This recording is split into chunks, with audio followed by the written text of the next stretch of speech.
Yan guys, ito nga pala ang ating Honda Civic RS na hybrid. Okay? Dalawa po ang Civic RS natin ngayong 2025. Yung turbo, CVT, at yung hybrid naman. Okay? So ano ba yung advantage ng hybrid? Siyempre kapag hybrid guys is powerful yet fuel efficient ang binibigay ng ating Honda Civic na RS na hybrid. Okay? So, syempre kapag tipid sa gasolina, mas less yung expenses natin.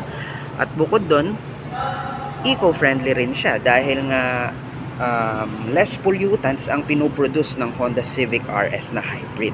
Okay? So, nakatipid na kayo, nakatulong pa kayo sa ating kalikasan. Okay? So, syempre bukod doon, tignan nyo naman po yung itsura at kung gaano kagwapo ang Civic RS natin na hybrid. Okay? Bagay na bagay sa kanya yung kulay niya na kulay white. Ayan. So, if you have any question guys or concern, just let me know. Okay? Huwag po kayo mahihiyang mag-message sa akin dito sa ating platform. Buwan na guys!